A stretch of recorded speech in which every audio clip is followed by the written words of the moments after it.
बताया था, वो ट्रेडिंग अकाउंट के बारे में बताया था कि ट्रेडिंग अकाउंट क्या होता है, प्रॉफिट लॉस क्या होता है और फाइनल अकाउंट में अब मैं लाने वाला हूँ क्या चीज़ बैलेंस शीट। ये बैलेंस शीट क्या होती है? आपने ट्रेडिंग अकाउंट में देखी सारी की सारी के ट्रेडिंग अकाउंट कैसे बनाए जाते हैं।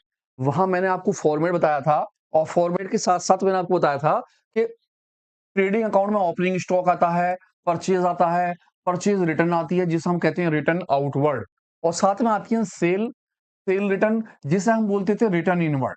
इसी के साथ-साथ आप लिखते थे क्लोजिंग स्टॉक अगर लॉ और सबसे लास्ट में आप लिखते थे डायरेक्ट एक्सपेंसेस जितने भी एक्सपेंसेस आपके डायरेक्ट होते थे।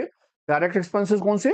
वो एक्सपेंसेस जो हम परचेज़ के ऊपर करते थे, वो सारे डायरेक्ट में आते थे और इसके बाद आपका आंसर निकलता था ग्रॉस प्रॉफिट या ग्रॉस लॉस, जो आपने सबसे पहली वीडियो में देखा। देन इसके बाद हमने सेकंड वीडियो जो देखी, उस वीडियो में मैंने आपको बताया कि प्रॉफिट लॉस कैसे बनाया जाता है। प्रॉफिट लॉस के अंदर जितने भी इनडायरेक्ट एक्सपेंसेस होते हैं, वो आप सारे के सारे डेबिट साइड में दिखाते हो और जितनी भी आपकी इनकम होती है, जैसे रिसीव हो गया या किसी के आगे क्रेडिट हो गया, वो सारे की सारी आप क्रेडिट साइड दिखाते हो।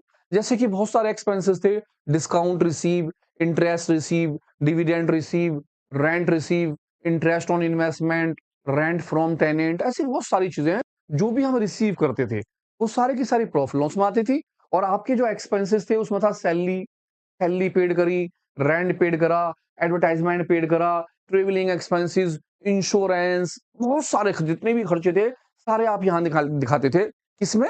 डेबिट वाली साइड में और दोनों का जो आंसर आपका निकल के आता था, आप उसे क्या बोलते थे? Net profit. यहाँ तक की बात हमने अपनी पिछले वीडियो में करी और इस बार हम करने वाले क्या है? Balance sheet.